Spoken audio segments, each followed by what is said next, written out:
Menuju ke arah bottom lane, ada 4 hero dari Arkehoshi. Nih. Mencoba untuk mendapatkan turretnya, ada cewek juga, ada Keyboy, ada Drian juga. Time Journey langsung di pop up, tapi agak sedikit telat.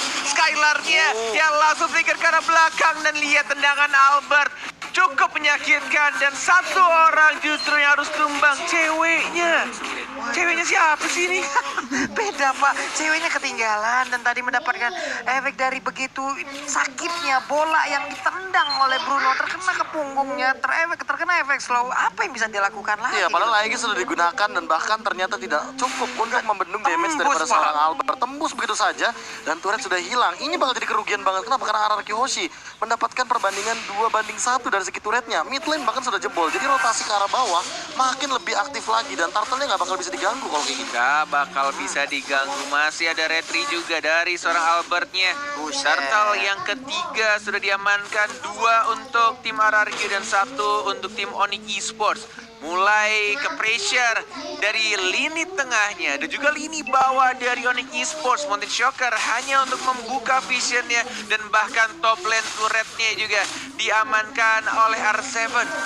Ya, Indrian juga di bagian tengah siap untuk menjaga sebuah perimeter, sementara R7-nya mengganggu ke arah Purple Buff. Udah ada 2 orang pin juga di dalam rumputan. San masih terfokus, masih berusaha untuk melawan Purple Buff-nya, tapi San pun dipukul mundur. Udah reverse time, udah time journey juga. Bola-bolanya sakit banget itu, Keyboy-nya terkena. What? Tas dilakukan oleh Albert, dan makanya membutuhkan ultimate-nya aja. Pantulan bola-bola lucu berapi dari seorang Albert berhasil mendapatkan Keyboy. Gila, itu sakit banget cuy. Gila, ini Madun ketemu Albert pakai Bruno gak insecure Pak. Kuatan betil bro. Ampun bro. Ampun bro. Yo, sakit banget damage-nya. Betisnya kan betis mekanik ya. Mekalex. Oke, 3 detik lagi untuk flicker dari combo freestyle Chow Skylar. Apakah akan dikeluarkan? Ada 5 pemain Arkehoshi. Mountain Shocker lagi-lagi sudah dibuka. Visionnya sudah mulai kelihatan.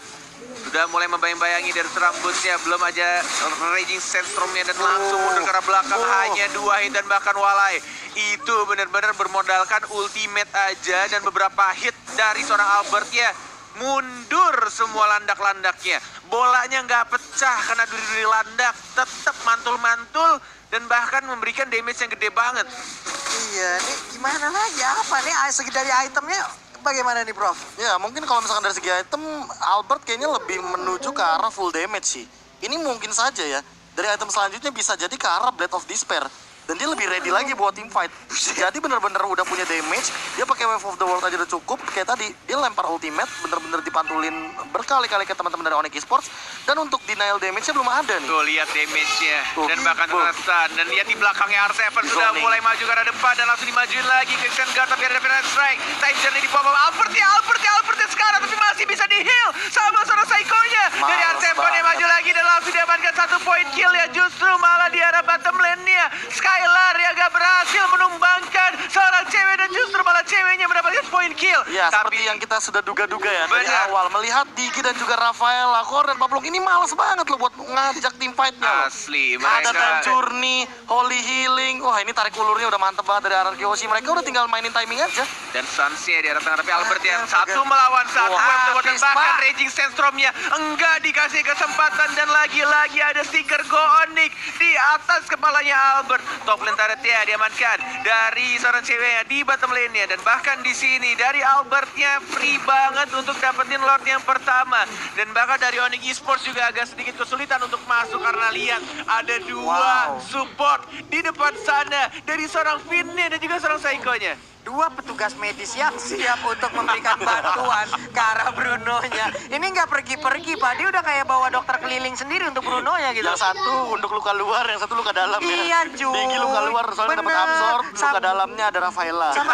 Sama kayak petugas medis yang di lapangan bola, Pak, yang cuma bawa semprotan tuh.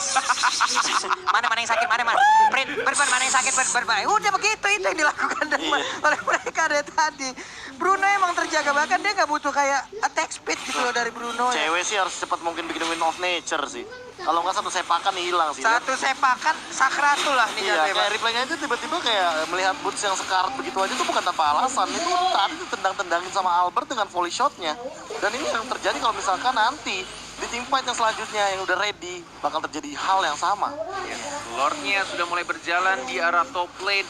Dari Boots-nya mencoba untuk membersihkan minion di arah bottom lane-nya bersama seorang R7-nya. Belum ada yang inisiat untuk team fight. Masih Breath of satu melawan Despair. satu juga dari R7-nya. Breath of Despair sudah diamankan oleh Albert ya. Semakin sakit lagi bola-bola berapinya. Masih belum ada yang berani untuk start untuk team fight-nya. Masih sama-sama sabar tampaknya. Menunggu momen yang tepat. R7-nya masih mencari pasifnya. R7 sudah mulai masuk, sudah mulai ngedive. Ada Skylar juga. Ada combo flicker yang belum digunakan dari sama Skylar-nya. Mencoba untuk mendapat turret yang langsung dibersihkan. Masih ada Fire Strike dan bahkan Finn-nya. Sekarang tapi masih lagi-lagi ada petugas medik di sana. Teriak medik dan di heal lagi. Healing for everyone oleh Rafael aja. Bahkan Finn di saat Sakrata pun dia butuh medik. Dia masih punya Rafaela, masih bisa selamat sejauh ini enggak. Ini akankah dia pulang? Iya, dia akan pulang dulu dengan lapangan bola yang dia miliki. Sementara Albert fokus melakukan farmingan lagi. Walaupun dia udah level 15 tapi dari itemnya, ulala, ini dia satu item attack speed yang dia ambil. Apakah itu WON ataukah Scarlet Phantom? Windtalker bahkan mungkin possible dibuat di sini. Iya, Windtalker nggak bisa. Windtalker possible banget sih. Dia butuh attack speed tambahan lagi biar makin lebih mengerikan lagi. Ditambah kalau ngomongin masalah Wind of Nature, dia kayaknya kalaupun ditabrak sama Sans, dia percaya sama Finn dan juga Iya. Psycho-nya sih. Covernya tuh di samping tuh gila-gilaan soalnya. Ini dari segi cooldown, Windtalker atau Scarlet? Scarlet sih kalau belum. Scarlet. Scarlet bisa. Tabrakin aja udah kritikal di Pilih situ sini Scarlet. Nanti sepatunya dijual Windtalker, nggak tahu ya. Bisa, Coba ntar. bisa jadi. Bujet. Kalau kayak gitu bisa malah ini 3 bola. 3 Iya. bola volley shot. Nyari attack speed-nya di fullin juga. Kaya banget juga ini dari Scarlet Phantom Bruno-nya. terus dijual Windtalker oke, Windtalker terus jual sepatu bikin Scarlet juga oke. Jadi itemnya sama intinya. Agak-agak Dua-duanya ngeri-ngeri dipakai. sedep sih sebenarnya. Kalau dia nggak bikin immortal ya, tapi ya balik lagi. Percaya sama Digi sama Rafaelanya. Itu modal percaya temen, Modal percaya. modal percaya temen. Emang yang paling mahal itu bukan item teman-teman, Iya, tapi kepercayaan. kepercayaan. Kepercayaan. Oke, Scarlet Coba saya Phantom. Phantom. Aman. Udah ada Scarlet berarti attack speednya chance-nya bakal ditinggiin lagi. Dan kalau misalkan ini beneran sepatunya dijual bikin Windtalker sih ya, wah aku udah gak ngerti lagi sih. Iya. Damage yang ditimbulkan dari Albert ini benar-benar ini nggak tahu kenapa ya. Ini tendangan penalti kayaknya loh. Apa, Pak? Tendangan penalti, tendangan dari deket. Kalau ini gawang bolong, Pak. Oh, lihat. Jarinya, Pak. R7 kayaknya mulai ngebait Ya. Sanse yang muncul langsung dilompatin. Sudah mulai ada informasi diberikan oleh R7, tapi tampaknya Gabras, tim apa? Onyx juga benar-benar nge-setup juga. Sama-sama siap untuk team fight yang sekarang karena ceweknya agak sedikit di depan diamankan kali ini orange buff-nya. Tidak mau diberikan kepada tim Onyx Esports. R7 masih santuy aja di depan. Dia pede banget dengan badannya dan juga dengan durability yang dimilikinya. Menunggu untuk 17 detik lagi. Bukan perayaan ulang tahun Indonesia, tapi 17 detik lagi Lord akan muncul di Land of Dawn. Yap, dan sekarang kurang dari 10 detik lagi Lord muncul, tapi di bagian bawah R7 sendirian aja. Tapi dia kayak udah nge-zoning out beberapa player yang dimiliki oleh Onyx. Dia membuat parameter baru lagi, tapi Purple Buff sekarang udah ada perubahan posisi lagi. Lordnya udah ke-enhance, siap untuk langsung diamankan. Tapi nggak ada sebuah inisiat untuk bisa mendapatkan ke arah Purple Buff yang dimiliki oleh Onyx Nongol Esports. ketemu di heal mundur. Iya. Nongol ketemu di heal mundur. Yes. Dan bahkan Asli. ini menurutku poin penting dari Onyx itu dari seorang Keyboy sih yang udah ada flicker juga dan tinggal menunggu siapa yang sebenarnya harus benar-benar ditarik. Kalau dia bisa dapetin Albert dan Albertnya tumbang, itu bakal menjadi snowballing besar-besar. Tapi kita di sini Keyboy-nya sudah mulai maju dari first time juga agak sedikit telat. Didapatkan bisa saja Walai Lordnya dan bahkan dari Keyboy-nya masih mencoba untuk balik ke arah belakang. Belum ada yang tumbang dan maju lagi selesai lari Albertnya juga tebal sekarang dan banget. bahkan Psycho-nya diincar. Oh my god, Sansia mendapatkan 1 poin gila bahkan 2 di sana.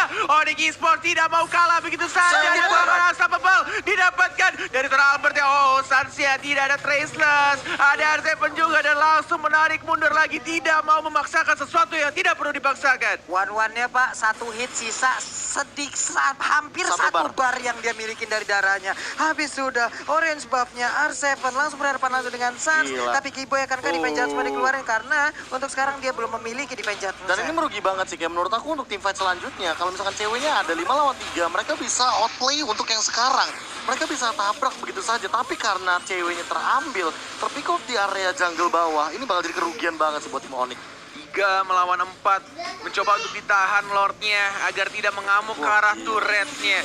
sudah Tetap mulai ngamuk. mengamuk, tetap bisa masuk dan tampaknya harus direlakan begitu saja untuk turret di bottom lane-nya. Dan mereka fokus lagi ke arah tengahnya. Bodoh amat, lihat Riannya di-hit sama Lordnya. Yang penting dia Feather Ice Strike ke arah tengahnya, membersihkan minionnya. Tidak mau kehilangan lebih dari satu turret tampaknya di sini dari anak-anak Onyx Esports. Sudah mulai sekarat, dari terus ceweknya udah mulai maju lagi dan mencari weakness point, tapi tidak bisa tercapai. Masih bisa untuk cabut lagi-lagi. Ini heal yang diberikan oleh Rafaela sangat amat mengganggu dan bahkan reverse time dari Diginya. Benar-benar membuat anak Onyx tuh gregetan banget, mau maju susah banget Walai. Ya ampun tuh, coba lihat, kita lihat lagi, di healing lagi, movement speednya nambah, darahnya nambah, nikmat banget. Sementara R7 PD di bagian depan, sini lo gue puterin dengan tarian piring semuanya. Mau kemana, weakness point gue masih banyak, lo nggak bisa ngedapetin gua one-one. Mungkin itulah yang ada di R7 PD sekali, Pak. Bener banget, walaupun R7 menjadi lini paling depan anak-anak RRQ Hoshi, tapi mereka benar-benar selalu cari cara agar weakness point-nya nggak pecah gitu aja. Keyboy-nya masih ada flicker, belum bisa untuk menarik siapapun. Reverse time lagi. Selalu membuat Keyboy-nya tuh balik lagi ke belakang, selalu lompat lagi ke belakang, nggak bisa asal flicker ke arah depan. Waduh, ini cewek lama-kelamaan juga agak sedikit weird. Ini mentalnya udah mulai ini nggak sih diadu habis-habisan bro. Gimana caranya untuk lompat dapetin satu core-nya, tapi gimana caranya juga biar terlepas dari ikatan Digi. Nih saat-saat kayak gini psikis seperti ataupun mental udah emang benar-benar diserang gimana. Smart play. Apalagi dari Onyx ya, gimana ya, mereka harus berpikir keras gimana contoh dapetin weakness point-nya. Entah cara mereka masuk, entah cara mereka untuk Bener. bisa menarik ke arah player yang dibikin oleh hierarki. Tapi Yes. peperangan sepertinya akan mulai pecah di arah purple buff yang dimiliki oleh Onyx Sport. Mundur lagi, ngebet aja. Masih bermain dengan sangat amat disiplin dari kedua tim. Tidak mau ada kesalahan sekecil apapun, bahkan di kondisi sang raja lagi menang-menangnya. Dengan gold yang mereka miliki, dengan semua lane-nya, dan bahkan mapnya mereka kuasai. Mereka tetap berhati-hati, nggak mau sampai ada kesalahan sedikit pun. Maju, mundur lagi, di-heal lagi, coba reverse time lagi, dijaga lagi, tidak mau asal pencet time journey-nya. Dan bahkan lihat maju ke arah depan, agak sedikit miss kali ini. Baru saja aku bilang tadi di sana, nggak mau dibangsakan lagi, balik lagi ke arah belakang. Tidak ada flicker sekarang dari seorang Vine yang gagal menarik untuk reverse time ke arah seorang Khalid ya. Yap, di bagian atas juga udah free banget. Mereka udah menguasai dari seluruh lane yang ada di lane of down semuanya. Bahkan di bagian bawah R7 again sendirian aja. Gue nggak butuh apa bantuan dulu. Dia bisa ngezoning out banyak sekali player dari Onyx hanya dengan satu orang yang dimiliki oleh hierarki, yaitu R7. 7 detik lagi, 5, 4, 3, 2, 1. Lord yang sudah maksimal pastinya di menit 19:27. Dengan adanya Albert harusnya Lord bukan menjadi masalah yang besar. Tapi masalah yang besar adalah ketika anak-anak Onyx berani untuk engage. Udah mulai mengawasi di arah rumputan sana. Ada Finn-nya juga lebih milih untuk purple buff-nya dulu. Lihat Lord-nya. Sudah berapa bar? Sudah kehilangan 2 bar. Ada Mountain Shocker yang dibuka dan dirusuhin begitu saja. R7-nya sudah mulai memberikan informasi. R7-nya dan bahkan ada time journey juga. Ada Winter Transcend. Ada Skylar yang gagal untuk mencuri. Ditarik mundur lagi. Tidak mau terburu-buru. Walai. Ini benar-benar peperangan yang sangat hati-hati dari kedua tim yang sedang ada di urutan di atas. Dan bahkan di sini reverse time lagi-lagi dari Boots-nya. Dari serta Finn-nya. Mulai fokus ke arah Lord-nya. 3 bar tersisa. Apakah mereka tetap komit ke arah Lord-nya, Walai? Ini nggak cuma damage, pertarungan otak juga di sini kita lihat. Tapi untuk sekarang Skylar-nya Skylar. maju ke bagian belakang. Saatnya Memberikan terjadi. ditumbangkan. Udah mereka langsung aja. Namun untuk sekarang crossbow tank-nya nembaki langsung ke arah Uranus. Tapi Uranus terlalu kuat Cewek. untuk Onyx Esports. Sekarang ceweknya dan bahkan langsung ditumbangkan juga.